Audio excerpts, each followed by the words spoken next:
उसे बहुत दिनों से खून की खांसी हो रही थी। डॉक्टर्स ने उसे कहा कि तुम स्कैन क्यों नहीं करवा लेते, पर उसे तो भारत देश के लिए खेलने की धुन सवार थी। उसने डॉक्टर को जवाब दिया कि क्या हो गया डॉक्टर, जब एक सैनिक हमारे देश के लिए गोली खा सकता है तो क्या मैं खून की उल्टी के साथ खेल नहीं सकता। लेकिन हालात बहुत ज्यादा खराब थे। जब रिपोर्ट्स आई तो पता लगा कि उसे कैंसर है और इसके क्योर के लिए उसे बाहर जाना पड़ा। वो कम से कम 1 साल तक अपने खेल से दूर रहा। लोगों ने यह तक कहना शुरू कर दिया था कि अब कभी वो वापसी नहीं कर पाएगा, लेकिन उसने मेहनत की और वापसी करने के बाद उसने अपने वनडे करियर का सबसे बड़ा स्कोर बना डाला। Yes, I am talking about Yuvraj Singh, जिनका कहना है कि अपनी तकदीर को तुम खुद लिखो और कभी जिंदगी में हार मत मानो। धूम्रपान स्वास्थ्य के लिए बहुत ज्यादा हानिकारक होता है। इससे आपको कैंसर भी हो सकता है, लेकिन प्रॉब्लम तब आ जाती है जब इसकी लत लग जाती है और फिर छूटती नहीं है। ऐसा ही कुछ हुआ तुर्की के इब्राहिम युकैल के साथ। वो अपनी सिगरेट पीने की आदत को छोड़ना चाहता था, लेकिन छोड़ नहीं पा रहा था। बहुत परेशान हो चुका था, तो उसने एक तरीका निकाला। उसने हेलमेट के जैसा अपने सिर के लिए एक केज बनवाया और जब भी वो ऑफिस जाता उस केज को पहन के जाता और उस ताले की चाबी को अपने वाइफ को देके जाता। अब चाहकर भी वो सिगरेट नहीं पी पाता, क्योंकि उस केज की चाबी एक्चुअली उसके वाइफ के पास होती थी। इस तरह से उसने अपने एडिक्शन को कम कर लिया।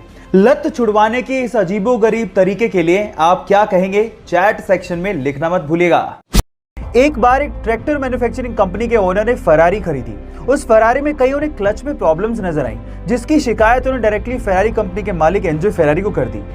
एंजो फेरारी से खफा होकर इस बंदे को इंसल्ट करते हुए कहा कि तुम सिर्फ ट्रैक्टर चलाने लायक हो, ये फेरारी तुम्हारे बस की बात नहीं है। इस इंसल्ट को अपना मोटिवेशन बना के उस बंदे ने फेरारी को टक्कर देने के लिए एक कार मैन्युफैक्चरिंग कंपनी बनाई, और वो कार मैन्युफैक्चरिंग कंपनी आज के समय वर्ल्ड की सबसे ज्यादा लग्जरियस कार मैन्युफैक्चरिंग कंपनीज में शुमार है। Yes, I am talking about Lamborghini, और फाउंडर का नाम था फेरुशियो लैम्बोर्गिनी।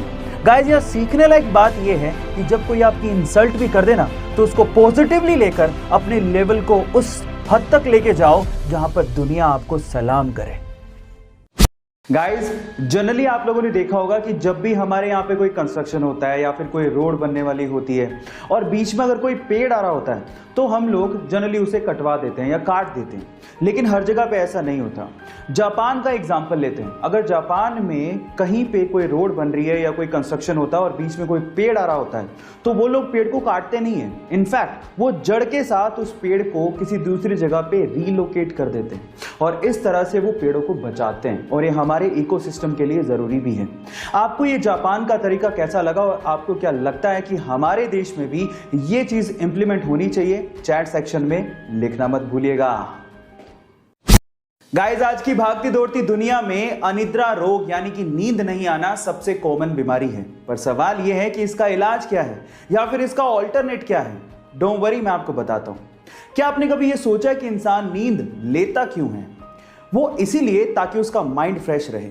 और आपकी जानकारी के लिए अब मैं आपको बता दूं कि बहुत सारी रिसर्च में यह पाया गया है कि मात्र 20 मिनट का मेडिटेशन 2 घंटे की नींद के बराबर है।